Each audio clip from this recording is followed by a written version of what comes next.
c'est parti, soyons efficaces. Et coucou, moi c'est Luce, bienvenue dans cette nouvelle vidéo. On va parler aujourd'hui tricot. Vous pouvez me retrouver, que je vous le dise quand même, vous pouvez me retrouver donc sur cette chaîne YouTube sur laquelle on parle principalement de couture et de tricot. Et vous pouvez aussi me retrouver sur Instagram, mon compte c'est Coucouluce également.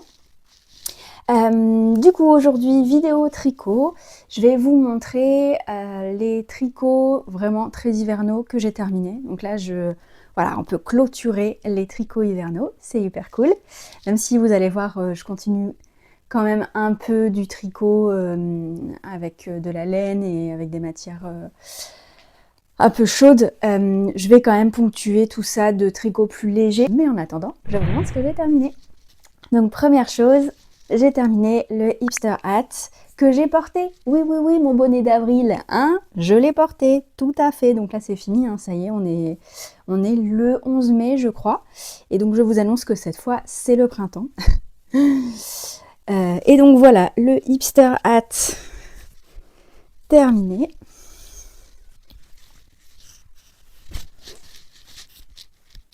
Donc, que j'ai terminé il y a plusieurs semaines en fait, hein, maintenant. J'ai voulu revenir, j'ai essayé de faire un vlog, ça n'était pas concluant.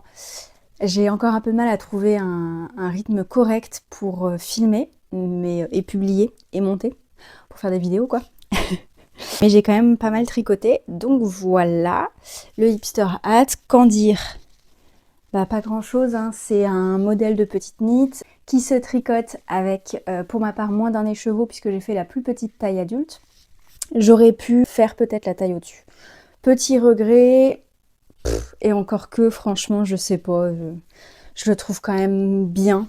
Je verrai à l'usage l'hiver prochain, parce que là je l'ai porté mais à la belle saison comme ça, j'ai quasiment toujours un bonnet sur moi. C'est pas juste des blagues, je vous jure, je porte des bonnets au printemps. Mais c'est plus pour le matin quand il fait frais ou le soir, parce que j'ai vite très mal aux oreilles. Et du coup, voilà, je le porte, mais je le porte pas en continu toute une journée comme on peut faire l'hiver. C'est par petits moments et donc pour vraiment se rendre compte si il nous convient bien, c'est pas forcément l'idéal. Voilà, donc c'est une laine de Bulbe Bizarre coloris Lilou que j'adore en déca. Il me reste, j'ai un petit reste, mais bon, il doit me rester. Je pense que j'ai utilisé 80 grammes au lieu de 100 grammes. Je crois que c'est 100 grammes préconisé. Et enfin, en tout cas, on nous conseille un écheveau et un peu plus pour la plus grande taille. Et en réalité, pour la plus grande taille, je l'ai déjà fait ce bonnet. Pour la plus grande taille, j'avais utilisé l'équivalent de 100 grammes. Et donc là, j'ai utilisé 80 grammes environ. Hyper contente. On va pas s'éterniser sur ce bonnet puisque c'est fini les bonnets. Ensuite, deuxième petit tricot que j'ai réalisé, il s'agit également d'un accessoire. Donc en fait, vous allez voir, j'ai terminé 2 accessoires. Là, depuis le dernier... J'avais mis vlog, mais en fait, c'était un podcast tricot. Depuis mon tout premier podcast tricot, il a dû s'écouler peut-être 1 mois et demi. Il faudrait que je regarde. Je vais essayer d'être un peu plus régulière, promis. Mais du coup, j'ai terminé 2 accessoires et un gilet. Et j'ai plusieurs en cours que je vous montrerai après. Donc du coup... La petite écharpe, donc façon Sophie Scarf de petite knit. Je n'ai pas utilisé le patron de petite knit tout simplement parce que j'ai utilisé un livre que l'on m'a offert qui s'appelle Tricoter Happy de Emeline Mich et c'est aux éditions, c'est des éditions partenaires avec Fil d'Art. Donc moi je l'ai réalisé avec de la laine, j'en avais déjà discuté avec vous. Je l'ai réalisé dans de la laine La Droguerie que j'ai acheté à Lille. Et donc il s'agit de leur mérino et de leur mohair et soie. Et voilà. Et donc elle est hyper chouette cette petite écharpe. Vous avez également une version un peu similaire gratuite sur le site de Drops. On les a beaucoup vues ces petites écharpes comme ça. Hop, hop. Hop, je l'adore, je vais l'offrir aujourd'hui normalement. C'est pour ça que là je filme vite. Ah, j'espère que j'ai pas trop touché au micro, mais vous m'en voudrez pas trop.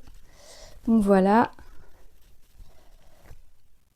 Cette petite écharpe que j'adore, que je trouve trop belle en rouge, vraiment, c'est vraiment trop cute. C'est du point mousse, c'est vraiment pas compliqué, c'est un jeu de diminution, enfin d'augmentation puis de diminution. Moi j'ai rajouté un high cord sur le modèle d'Emeline Mich pour que ça ressemble Enfin, pour que ça ressemble. Pas pour que ça ressemble à la Sophie Scarf, pour que ce soit aussi bien fini qu'une Sophie Scarf. Ce qui fait que du coup, elle ressemble très fort à la Sophie Scarf. C'est pas que je voulais pas lui acheter son patron, c'est juste que concrètement, j'avais un livre dans lequel il y avait un patron similaire et j'avais très envie de tricoter quelque chose de ce livre que l'on m'avait très gentiment offert. Donc voilà pour cette petite écharpe hyper rapide à faire. Je vais en faire, vous allez en revoir, hein, je vais en faire une pour moi, je suis quasiment sûre. Et je vais sûrement en faire pour les fêtes et je vais commencer à mon avis progressivement à les tricoter gentiment. Dans ce très beau rouge que j'aime énormément. C'est parti pour la suite et donc là, gros morceau. J'ai pas précisé, mais je vais quand même préciser une chose pour le bonnet. Je pensais qu'il n'y avait rien à dire, mais pour le bonnet petite knit, donc ce sont des côtes 2-2. Et j'ai fait un montage à l'italienne, il me semble. Je vous mettrai le lien de la vidéo que j'ai utilisée. Je suis quasiment sûre que c'est Claude Tricot. J'ai utilisé la technique qui permet de faire un montage vraiment souple. J'en suis pas encore hyper satisfaite, mais je m'améliore avec le temps. Et donc en fait c'est un montage à l'italienne en côte 1-1 et au niveau du deuxième rang on va déplacer certaines de ces mailles pour créer un motif de côte 2-2 cette fois. Et du coup voilà, ça donne quand même cette chose très élastique, très confortable. Ça ressemble à rien quand c'est comme ça, mais bon voilà. Ce qui fait que voilà, on perd pas de souplesse. Si vous avez d'autres façons de monter ce genre de côte 2-2 bien souplement, je suis preneuse. Je suis pas mécontente, mais je trouve que elles partent un peu en vrille les côtes. Je sais pas si vous verrez bien. Je serais prête à tester autre chose. Pas mécontente de la technique, mais voilà. Bon, ça c'est dit, on passe vraiment au gros morceau. Et le gros morceau, c'est mon gilet Corsac de Folie Ordinaire, tricoté dans les laines de Yann by Simon. Et donc le voilà la bait. J'aurais mis quand même depuis novembre, donc novembre, décembre, janvier, février, mars, avril, j'aurais mis 5 mois à le tricoter. Pour rappel, j'avais participé au test de Folie Ordinaire. Je sais pas pourquoi, je m'étais dit allez, mais 1 mois, mais large. Bon, en fait, pas du tout. Je reste encore un peu débutante. Et en fait, c'est vrai que je venais de finir un gilet en 3 semaines. Mais c'était pas du tout le même modèle. Puisque là, on est quand même sur... j'espère que vous verrez quelque chose. Il n'est pas bloqué, il est terminé. J'ai pas fini de rentrer les fils et j'ai pas posé mes petits boutons parce qu'il n'est pas bloqué. Moi, je rentre mes fils, je bloque, puis je pose mes boutons. Donc je pense que il va bouger un peu, hein. C'est-à-dire que là, les côtes, donc, puisque ce sont des côtes 3-2, sont des côtes 3-2, donc c'est un gilet tout en côte 3-2, sauf sur le côté où vous avez cette sorte d'empiècement ici. Voilà, avec un jeu assez intelligent pour monter la manche ensuite. À ce niveau-là, moi j'ai un côté qui est quand même bien plus réussi que l'autre. Mais voilà, avec une aiguille et du fil, je vais essayer de consolider le côté qui est un peu lâche. Un côté un peu lâche en fait, parce que j'avais dû faire mon montage de mailles trop lâche. Et à refaire, clairement, je ferai autrement. Mais voilà, quand même très contente. Il m'aura pas fait galérer en soi, puisque les explications de Mylène sont super. Le modèle est très chouette. Mais c'est vrai que ça reste des côtes 3-2, donc ça monte pas hyper vite. Et je crois que j'ai rencontré une micro-difficulté au niveau... En fait, j'étais pas très satisfaite de ce que moi je faisais, de la façon dont je prenais mes mailles ici, et j'aimais pas trop le rendu, et du coup ça m'a un peu découragée. Voyant que je respecterais pas la deadline du test, j'ai évidemment prévenu la créatrice et voilà, j'étais un peu désolée. D'ailleurs, je l'ai rencontrée au salon Création et Savoir-faire, qui était le jour du lancement de ce patron. Voilà, je vous encourage vivement à aller voir ce qu'elle fait. Elle fait des vidéos YouTube qui sont super chouettes et des designs de tricot. Vous en reverrez sur ma chaîne puisque pour le coup, moi, je trouve son travail vraiment très chouette. Donc voilà pour Corsac. Bon, Franchement, je le trouve magnifique. Il y a des versions superbes de ce patron. Il se tricote en grosseur DK. Moi, j'ai utilisé un fil de fingering et de lace pour avoir le petit côté mohair doudou là. Dans les magnifiques laines de Yarn by Simone coloris terracotta. Et je vous montrerai bien bloqué et à l'occasion d'une prochaine vidéo. Je réfléchis, qu'est-ce que j'aurais d'autre à dire? Bah, moi, je vous encourage vraiment à le tricoter. Ce que je trouve très très chouette avec ce patron, c'est que sont inclus les deux versions, la version pull et la version cardigan. Et ça, c'est quand même hyper chouette parce que bah, je comprends que le modèle économique pour les designeuses soit pas évident à rendre rentable. Cela dit, j'avoue que les 1000 versions d'un même patron qui sont toutes payantes le même prix, ça a tendance à me... Voilà, moi ça me questionne un peu. Je comprends complètement enfin voilà, c'est du travail. Mais j'avoue que moi je serais prête à payer plus pour avoir bah, le cardigan et le pull directement. J'avoue. À réfléchir, peut-être qu'il faudrait on appelle ça des bundles en anglais. Peut-être proposer plus ce genre de choses, j'en sais rien, je veux pas, voilà, c'est pas... c'est vraiment sans animosité et avec le plus de respect possible que je le dis, mais je crois que c'est Petite Knit, la spécialiste, où vraiment la moindre version est commercialisée. Bon, je sais pas, je pense qu'il faut payer, c'est important, c'est du travail, mais le fait de devoir, pour la moindre micro-variation, devoir acheter de nouveau un patron entier, moi ça me questionne. Voilà, donnez-moi votre avis si vous le souhaitez. Est-ce que je dis n'importe quoi? Vous avez le droit de me le dire, il n'y a pas de problème. Voilà, bon, il est magnifique, c'est le coloris terracotta, je sais pas si je l'ai dit, cette laine est incroyable. J'ai en stock du Salon Création et Savoir-Faire un autre coloris de Yarn by Simone, mais je ne dis pas lequel, puisque je ne le tricoterai pas avant, je pense, la rentrée, voire l'hiver. Et voilà. Ah, j'ai pas dit dans quelle taille je l'ai faite, dans quelle taille je l'ai fait. Je l'ai fait, de toute façon, je vais créer... Enfin, j'ai un contre-ravellerie qui n'est pas à jour, mais je vais mettre mon contre-ravellerie bien à jour. Je crois que je l'ai réalisé dans la 3e taille. Voilà, 3e taille. 3e taille. Je vous disais, j'avais un souci de manche. J'ai une manche dans laquelle il y a un peu plus de mailles que l'autre. Bon, franchement, je trouve pas que ça se voit et je le sens pas. Donc, voilà, c'est à faire oublier.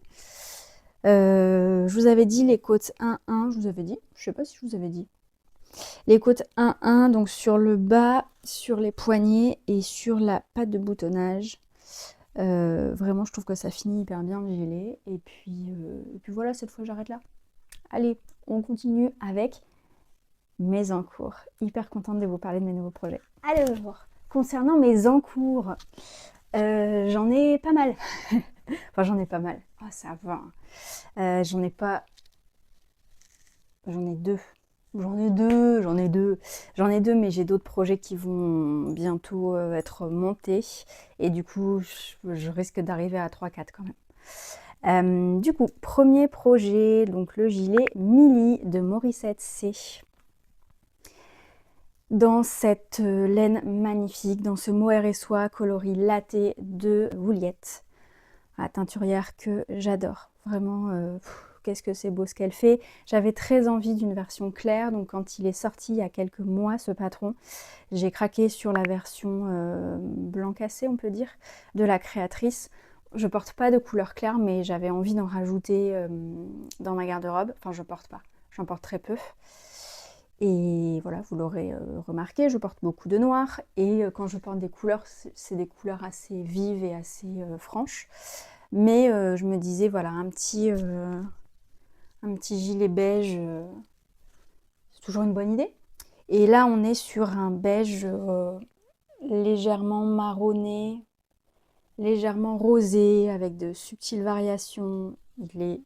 Enfin, le fil, il est superbe, superbe. Vraiment, j'ai peut-être pas des choix à vous montrer, mais j'ai ce qui me reste de mon petit cake, là. Donc ça se tricote en aiguille 4, en mohair et soie, tenue en double. Là, je suis en train de faire la 3e taille. Donc ça doit être la taille M. Mais voilà, en partant de la plus petite, c'est la 3e. Il s'agit d'un gilet dont l'endroit est du jersey en vert, avec un petit jeu de jour. On dirait comme des petites fleurs, je sais pas si vous verrez bien. J'ai pas hyper bien réussi. Ma première, j'ai serré au blocage de bien ouvrir mes trous, mais voilà, là j'ai eu un petit souci. C'est au moment où, parce qu'en fait on doit mettre plusieurs fois en pause des mailles. Et là, à ce moment-là, j'ai eu un petit souci, mais bon, c'est moi qui n'ai pas hyper bien compris le schmilblick. Voilà, pour l'instant, rien à dire. Il me demande un tout petit peu de concentration. Je dois quand même un peu suivre le diagramme, hein. C'est pas du tout comme le gilet Luz dans le même genre, en double comme ça, en mohair et soie double, tenue en double, où vraiment, voilà, on installe et puis après, paf, on déroule. Non, là quand même, il faut que je suive bien le diagramme. C'est des manches montées, c'est magnifique. C'est magnifique, j'adore, c'est les premières, c'est incroyable, je suis hyper fan. Vraiment, vraiment c'est top. Je vous montre. Là, bon bah voilà, moi je suis pas hyper avancée puisque je suis ici. Donc forcément, ça ressemble encore un peu à rien. Cela dit, je l'ai commencé dimanche dernier et nous sommes samedi. Donc je trouve que j'ai quand même déjà pas si mal avancé. Après, j'étais en vacances, transition subtile, pour vous dire que j'ai acheté de la laine en vacances, bien sûr. Vous les avez peut-être aperçus, mais on va commencer par ça. Je vais vous parler du Ch'ti Bazar qui a eu lieu à Villeneuve-d'Ascq, à côté de Lille, le mois dernier, donc en avril, où je suis allée, alors, un peu rapidos parce que je travaillais, je suis arrivée 1 heure avant la fin, et vraiment, c'était en mode le speed. Heureusement, je savais à peu près... en fait, je savais ce que je visais, mais j'ai quand même du mal à me décider sur certaines choses. Et donc pour vous montrer ce qu'il y a sur ce tricot,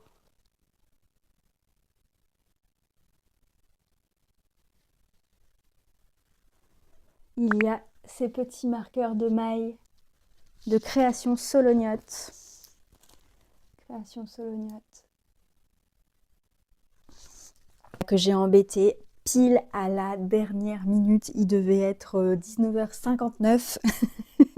Mais voilà, ils ont eu la gentillesse de quand même s'occuper de la vente. Et voilà, très chouette. C'est magnifique.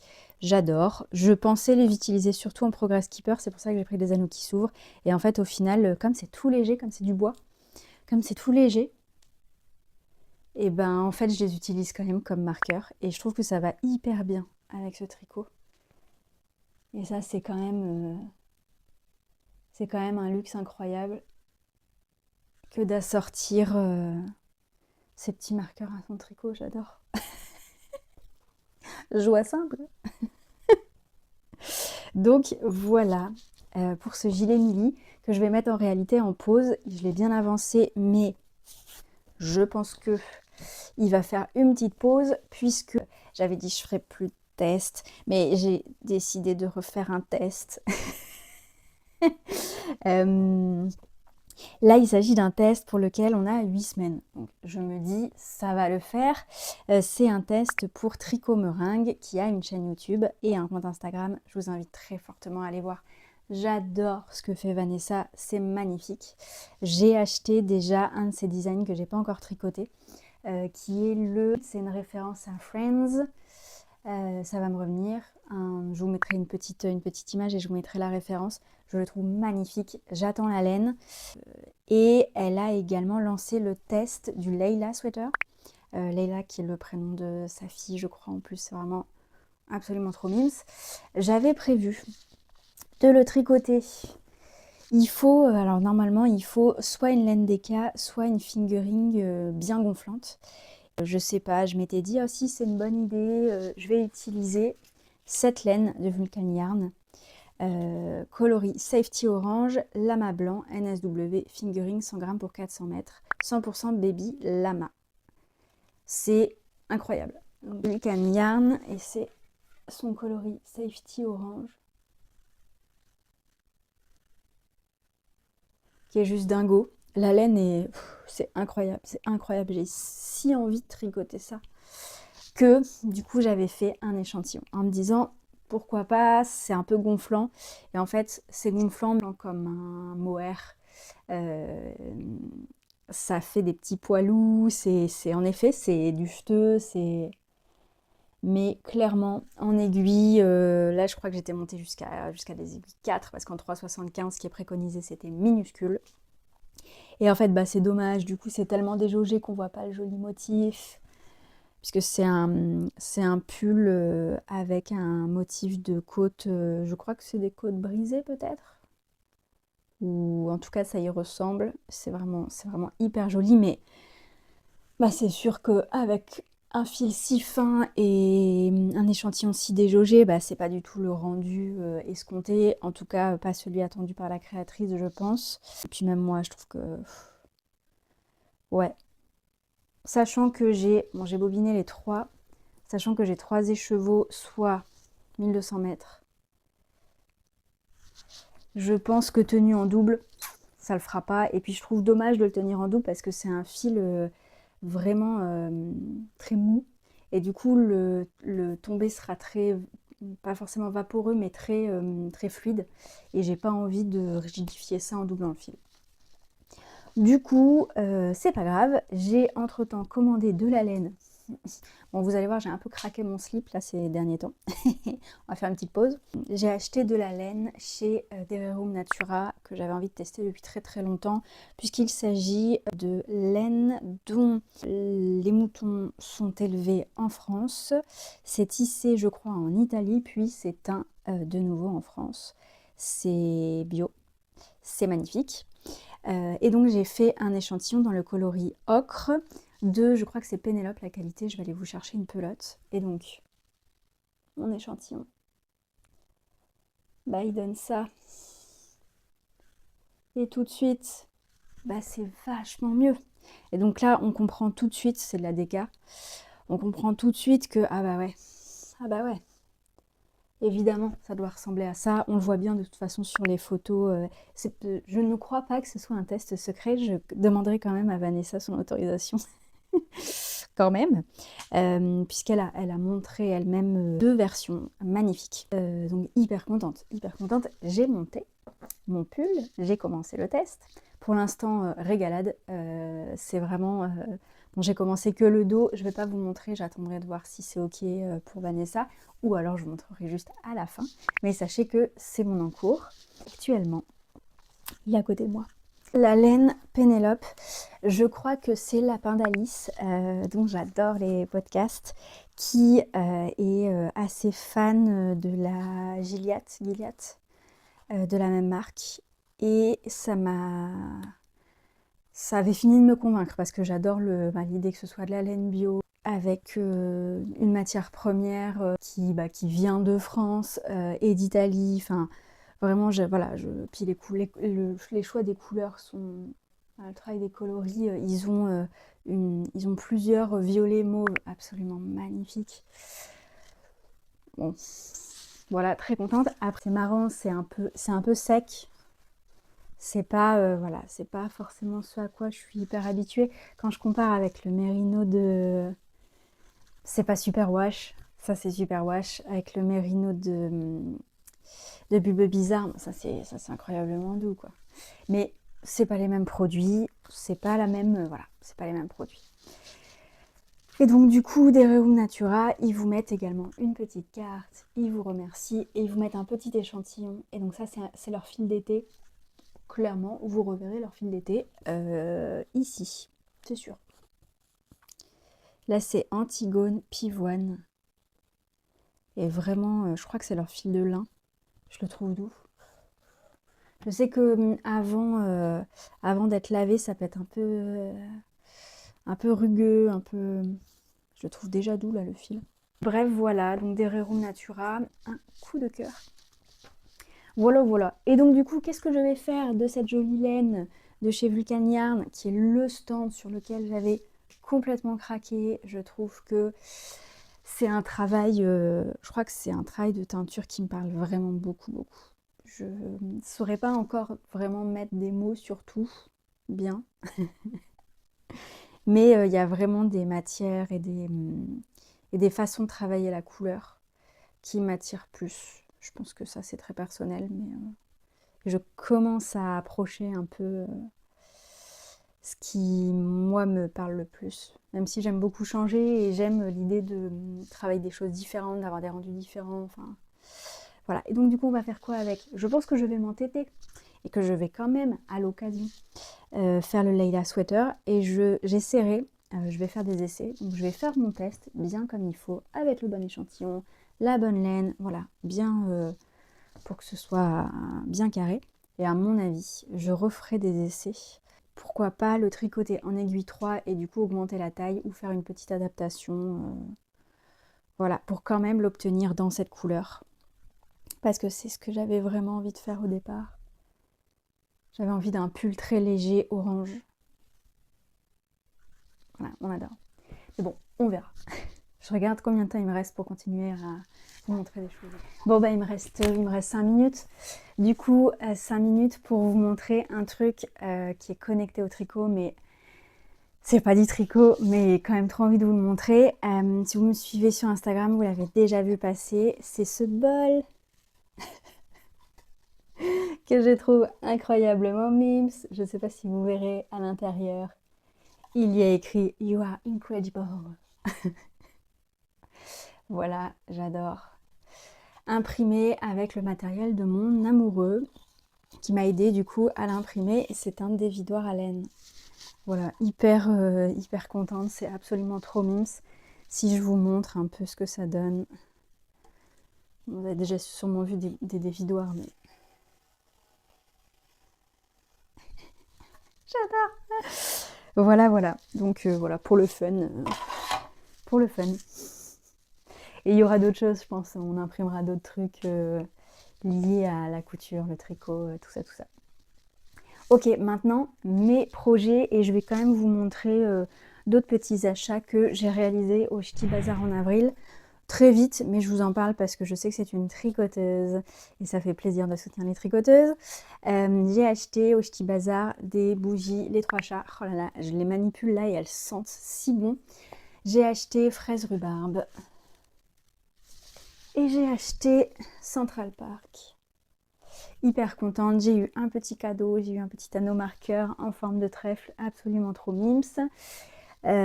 C'était hyper chouette de discuter avec les personnes du stand. J'ai senti absolument tout ou presque. C'était trop cool.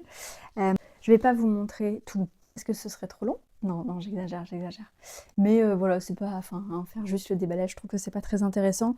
Du coup, je vais vous montrer je vous montre voilà les petits accessoires. Donc par exemple, j'ai acheté chez Petite Couseuse et compagnie. Hop là. J'ai acheté des marqueurs de mailles absolument adorables. Je dois les avoir quelque part. Trop mimes, que j'ai déjà utilisé, que j'adore. Et avec, il y a un petit haut de moussaillon, trop mimes. À l'occasion, je vous montrerai mieux. Mais hyper contente, voilà, Petite Couseuse et compagnie. C'était hyper chouette. Je commence à me constituer une mini collection, hein, c'est pas non plus... mais c'est assez chouette d'avoir ces jolis petits objets sur son tricot. Et ensuite, ce que vous voyez entre mes mains, donc c'est le travail de la Féfile qui arrête son activité. Donc j'étais extrêmement contente de pouvoir lui acheter de la laine avant la fin de son activité. Pour des raisons de choix de reconversion. Donc voilà, la Féfile, il s'agit de l'Auréline, c'est de la Sport 100% Mérino, SW, environ 300 mètres pour 100 grammes. Et là-dedans, c'est pour ça que je vous la montre, je vais faire un petit top. C'est pas vraiment un top d'été, c'est plutôt un top de printemps parce qu'on reste sur du Mérino. Normalement, j'ai choisi le modèle, mais je ne sais pas si j'aurai assez de laine. Donc si ça se trouve, ce sera pas un haut manche courte, ce sera peut-être un débardeur. Je verrai, je vais quand même tenter le haut manche courte parce que j'ai l'impression de toujours finir avec plus de laine que ce que je devrais. Donc, il y a peut-être moyen que ça passe. on va le tenter, on va le tenter. Donc voilà, ce très très très très beau bleu, il y a un très beau travail de nuances à l'intérieur que j'adore. Voilà, très hâte pour le coup, même si la priorité c'est mon Laila Sweater. C'est vraiment quelque chose que je vais faire très prochainement. Et ensuite, je vais directement vous montrer, j'étais en vacances en Hollande et je suis allée dans la boutique de Stephen West où j'ai craqué mon slip, puisque le sac que vous voyez là, c'est ce que j'ai acheté. Bon, en vrai, après, enfin non, j'ai d'autres choses qui arrivent, mais après, on va se calmer sur les achats tricot. Bon, après, bon, je gagne pas des fortunes, hein, je sais plus si, je crois que je l'avais déjà dit, mais pour les personnes qui arriveraient là pour la première fois, je travaille dans un coffee shop, dans un salon de thé. Voilà, je ne suis pas millionnaire, donc on va se détendre. Après, voilà, je n'ai pas d'enfant. Là, je suis partie en vacances à Amsterdam, mais c'est un truc qui arrive quasiment jamais. Donc, bah ouais, mon plaisir, c'est de dépenser mes sous dans de la laine en ce moment. Et bref. Voilà ce que j'ai acheté. J'avais très très très très envie d'acheter de la laine Punk Rock Unicorn. Marque que j'ai repérée il y a longtemps. J'adore leur façon de travailler la couleur. J'adore la base, elle est incroyable. J'avais déjà entendu Bulbe Bizarre en parler sur sa chaîne YouTube. Et quand j'ai tilté qu'en fait la boutique elle était à Amsterdam où j'avais prévu de partir en vacances, j'ai un peu halluciné parce que j'ai pas choisi Amsterdam pour ça, hein. Et du coup, c'est marrant parce que dans un de ses podcasts, elle dit que ça ressemble à son travail de couleur, que ça ressemble à sa base. Et en effet, c'est fou. Et c'est trop chouette. C'est quand même différent, bien sûr. Mais il y a en effet voilà, c'est... Bon, du coup, j'adore, bien sûr.